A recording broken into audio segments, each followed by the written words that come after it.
Olá pessoal, tudo bem? Sejam todos bem-vindos ao meu canal. Meu nome é Leandro e hoje iremos responder à prova da Guarda Municipal de Niterói, que aconteceu em 2019, no tocante às questões de direito administrativo. Então, se você gosta desse assunto de direito administrativo, se você está se preparando para carreiras policiais, esse vídeo é para você. Fica até o final e acompanhe a resolução de questões.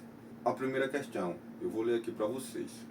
A Escola Municipal X, dispondo de escassos recursos financeiros, solicitou, mediante procedimento administrativo próprio, aberto junto à sua municipalidade, que fosse realizado prestação de serviço de instalação e melhoria de sua ultrapassada fiação e cabeamentos elétricos, com o escopo tanto de modernizar seu sistema de refrigeração mantidos em sala de aula, como para o uso de diversos equipamentos eletrônicos, tais como os computadores e etc.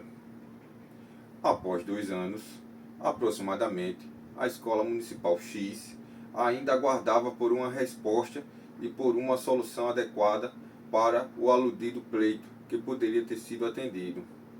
Haja vista que a Secretaria de Educação do município X dispõe de dotação de verba orçamentária própria e de recursos financeiros para arcar com essa despesa pública.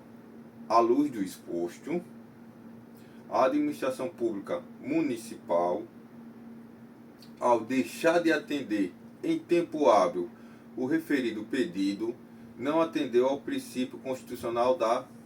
A gente percebe que essa questão ela está falando sobre os princípios constitucionais previstos no artigo 37, que é o da legalidade, impessoalidade, moralidade, publicidade e eficiência, certo?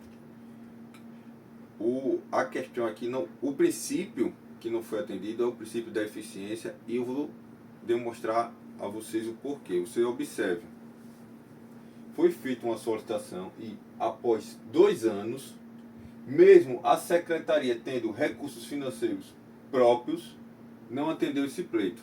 Você observe que, se houvesse essa prestação de serviço, haveria uma melhoria para todos, né? Porque teria como ter uns equipamentos mais modernos, uma refrigeração para a sala de aula, dando mais conforto para os alunos, mais conforto para os professores na sua prestação de serviço. Então, a não atender esse pleito em tempo hábil, a administração deixou de ser eficiente. Então, o que foi violado aí foi o princípio da eficiência. Eu vou trazer aqui o gabarito para vocês. O princípio da eficiência, ele foi inserido na Constituição em 1998, através da Emenda Constitucional 19. Ou seja, a nossa Constituição é de 1988, 10 anos após veio a Emenda Constitucional número 19, acrescentando na Constituição o princípio da eficiência. E o que é que esse princípio visa? Ele visa alcançar os melhores resultados. Ele visa evitar falha na prestação de serviço. Então, é obrigação da administração pública, é a administração dos seus servidores prestar um melhor serviço para a sociedade e de forma eficiente. E a questão, ela vem dizendo isso, que a administração ela foi ineficiente nessa prestação de serviço. Tanto é que ela ficou por um período de 2 anos para resolver uma situação na qual ela já tinha orçamento, já tinha recursos, e assim não fez. Então, dessa forma, o princípio que foi violado foi o princípio da eficiência, sendo, portanto, esse o gabarito, a letra E. Vamos para a próxima questão. Tertius, servidor público municipal concursado desde 2012 em cargo de nível superior, ocupou por cerca de 6 meses um cargo comissionado, na qualidade de assessor do secretário de obras do município Y, sem qualquer restrição prevista em lei. Todavia, logo após esse período de 6 meses, o servidor em pauta foi exonerado do cargo em comissão com base nos procedimentos legais aplicáveis à espécie. Nesse caso, Tértios não se conformou com o ocorrido, pois alega que o seu direito de permanência no mencionado cargo de provimento comissionado. Isto posto, o inconformismo de Tértio. Você tem que saber o seguinte, de acordo com a Constituição, artigo 37, inciso 2, os cargos, ele pode ser comissionado ou função de confiança, onde é de livre nomeação e exoneração. O que isso quer dizer? Que não precisa de prévia aprovação em concurso público para ingressar. Basta apenas que a pessoa tenha um conhecimento com alguma autoridade, né? E essa autoridade nomeie você para prestar esse serviço de cargo comissionado. E do mesmo jeito que vem fácil, vai fácil também. Agora, para cargos efetivos ou para empregos públicos, a nomeação desse servidor é necessária uma prévia aprovação em concursos públicos de provas ou provas de títulos para ele poder exercer essa função. Logo, Tértios, né, quando foi nomeado para um cargo comissionado, né, preenchendo os requisitos legais, foi nomeado de maneira correta e a sua exoneração também. Então, o inconformismo dele, de acordo com a Constituição Federal, infelizmente não tem muito o que fazer. Até porque uma das características do cargo comissionado é essa, é não ter concurso público, não ter estabilidade, né? Então, independente do tempo que você ficar no cargo comissionado, você nunca vai ter estabilidade, porque é de livre nomeação e exoneração. Vamos ler aqui as alternativas, né? E encontrar a alternativa correta, de acordo com a lei. Então, a letra A, ele diz que o inconformismo de Tértios tem amparo legal, pois adquiriu o direito à estabilidade em virtude do exercício do cargo comissionado. Errado, né? Cargo comissionado, ele não tem estabilidade. Então, a letra A está errada. Aí a letra B, ele diz que tem amparo legal, pois adquiriu o direito à vitaliciedade em virtude do exercício do cargo comissionado. Senhores, cargo comissionado é de livre nomeação e exoneração, não tem estabilidade, não tem vitaliciedade. Então a letra B está errada. Letra C, tem amparo legal, pois ao acumular os dois cargos, adquiriu o direito a ser exonerado somente em virtude de sentença judicial transitada em julgado. Essa C está errado, porque isso não está na legislação. Essa letra C não tem nada a ver. Letra D, não tem amparo legal, visto que em nenhuma hipótese poderia ter ocupado o referido cargo comissionado. Falso. Existem hipóteses legais para que a pessoa seja ocupante de cargo comissionado. Então essa alternativa está errada. A letra E, não tem amparo legal, visto que poderia ter sido dispensado. Ad nutum. Verdade. O cargo comissionado, ele tem essa característica, né? De livre nomeação, entra fácil, e livre exoneração, sai fácil. Não tem estabilidade, não tem vitaliciedade, basta apenas a autoridade que nomeou, né? Ou o órgão público que nomeou, exonerar. Então, eu vou deixar aqui para vocês o gabarito, caso vocês queiram tirar print, né? O gabarito está previsto no artigo 37, inciso 2 da Constituição Federal, conforme eu falei para vocês. E vocês observem que, nomeações para cargo em comissão, declarado em lei de livre nomeação e exoneração. É o que a gente vem comentando aqui e é o que a questão solicita do candidato, esse conhecimento. Questão: na hipótese de existir uma relação de causa e de efeito entre a ação e a omissão administrativa e o dano sofrido por determinada vítima, configura-se o chamado nexo causal. Assim, em sendo comprovada a existência do respectivo nexo de causalidade, tem-se que para fins de ressarcimento integral do dano pelo Estado, independente a existência ou não de dolo ou culpa do agente e a licitude ou ilicitude da conduta praticada pelo agente causador desse dano.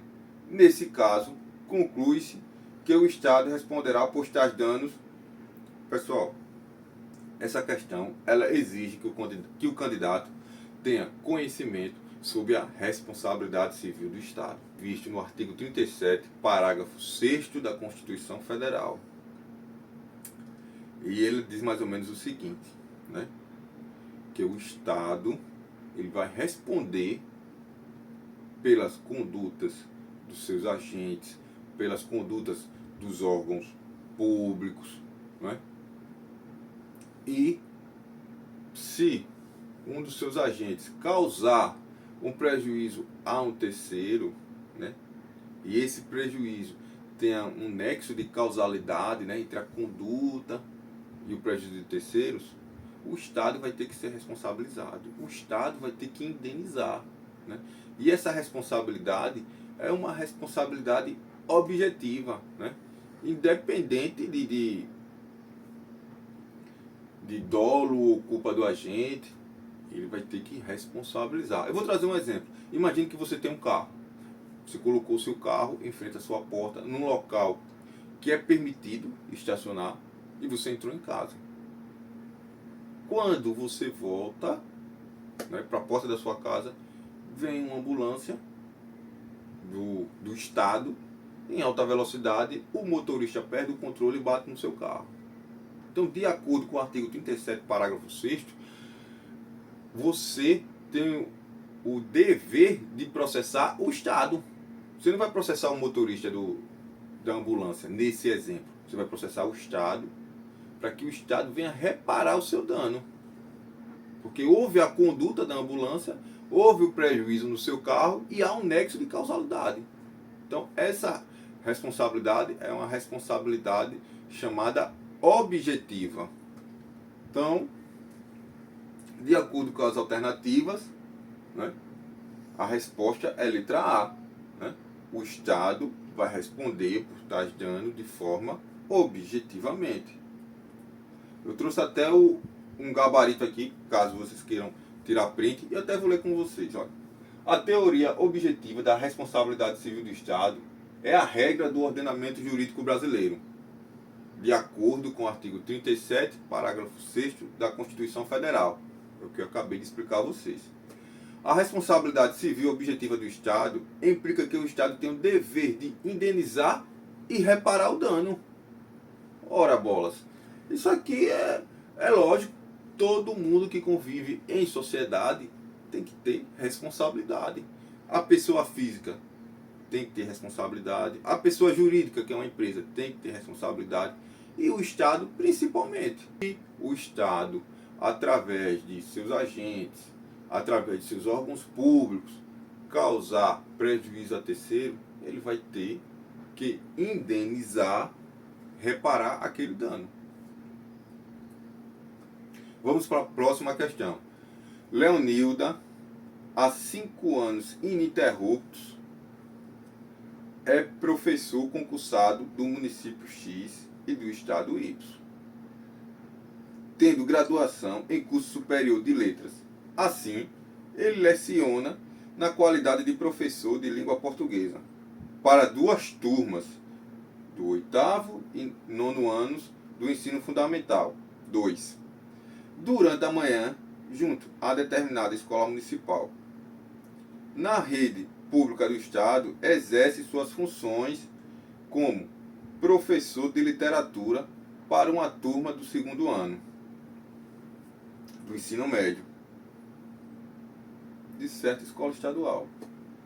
Isto posto, aplica-se à luz do ordenamento jurídico em vigor em relação ao caso hipotético acima descrito que a questão ela quer saber do candidato o seguinte: se ele tem conhecimento do artigo 37, inciso 16 da Constituição Federal. O que é que diz esse artigo? Ele fala o seguinte, que é vedado, em regra, a acumulação em cargos públicos. Qual é a exceção? A exceção é entre um cargo de professor e um cargo técnico ou científico, entre dois cargos de professores, entre dois cargos privativos da área de saúde, né? Então, nesses casos, podem acumular o serviço público, desde que haja compatibilidade de horários. Então, para responder essa questão, o candidato tinha que ter conhecimento sobre esse tema. Agora a gente vai ler as alternativas e vai ver qual é a que se encaixa nesse dispositivo constitucional. Vamos lá, o que é que diz a letra A? Diz que é vedada a acumulação remunerada dos cargos públicos, exceto para dois cargos ou empregos privativos de profissionais de saúde, ainda que as profissões não estejam regulamentadas. Está errado, porque as profissões devem ser regulamentadas. O erro da questão é essa. Letra B.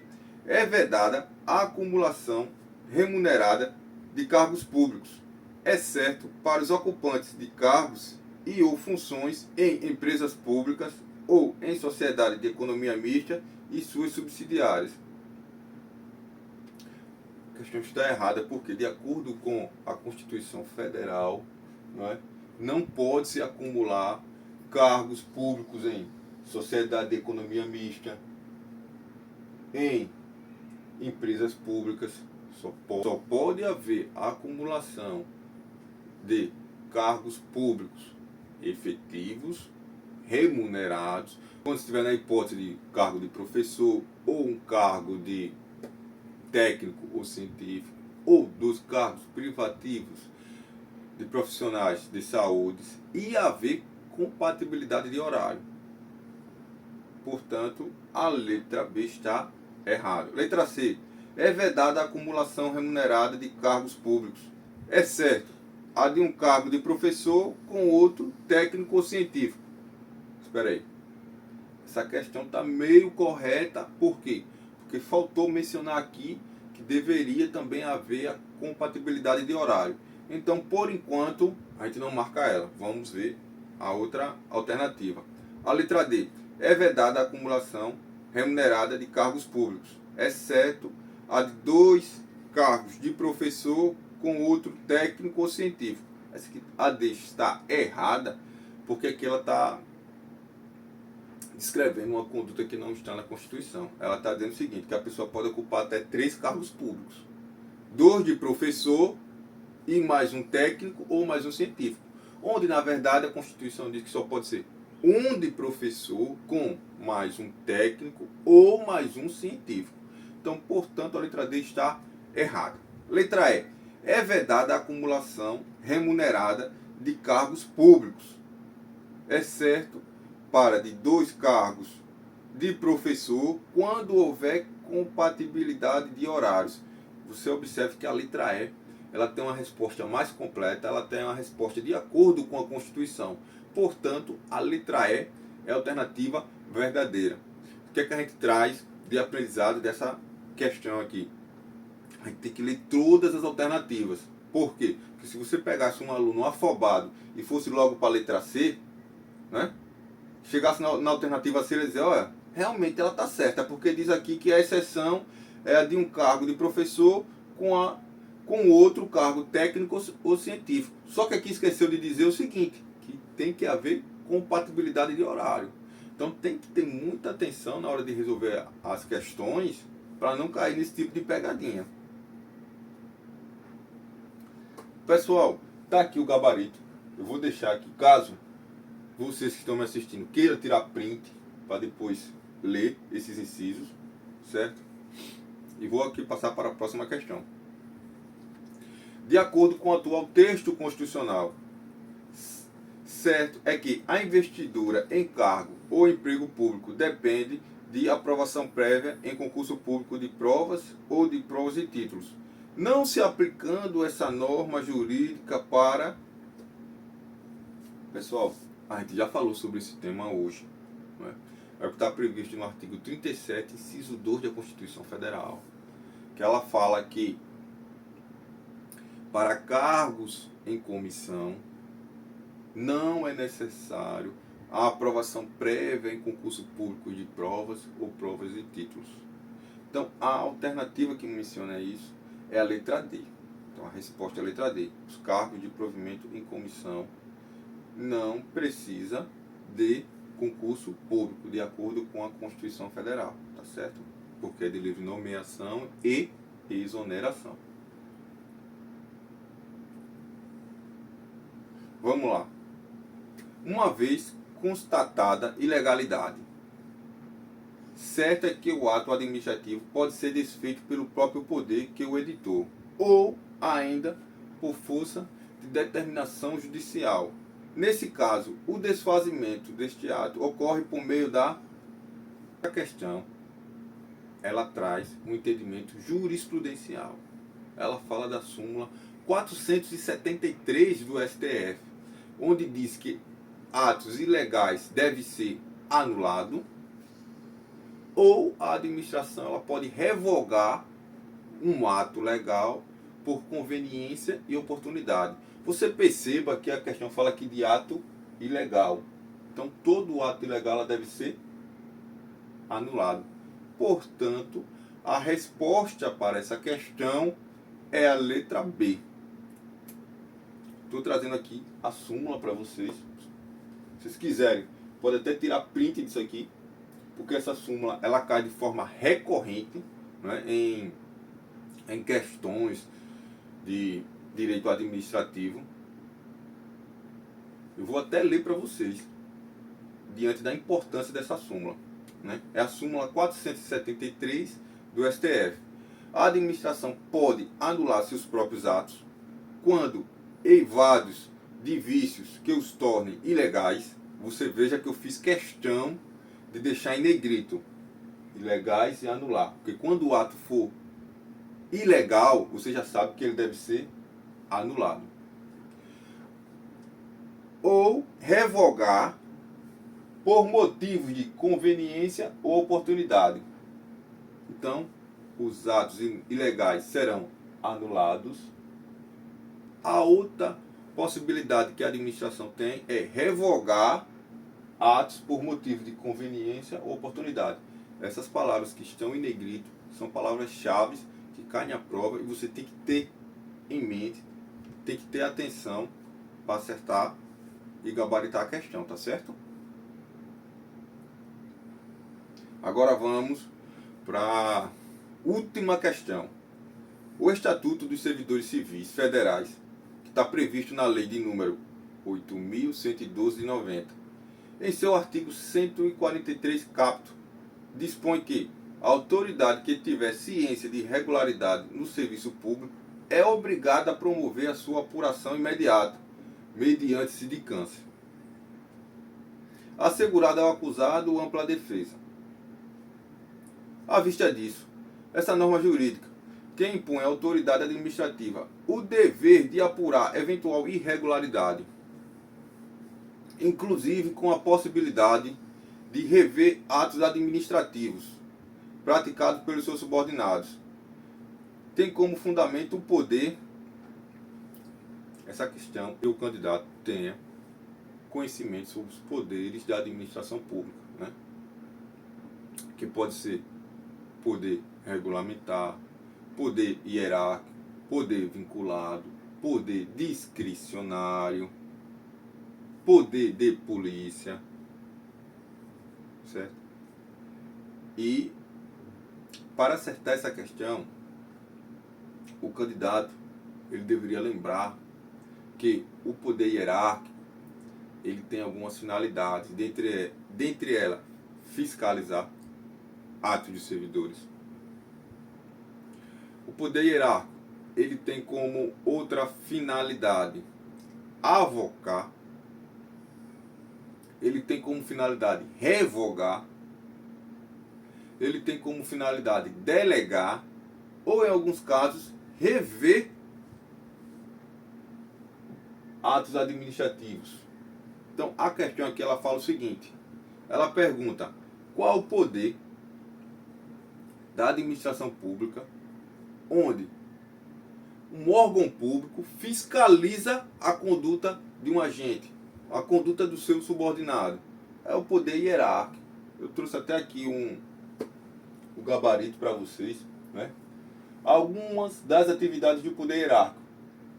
Você vê que essa eu coloquei de forma proposital nessa sequência, porque o que está em negrito significa fardo.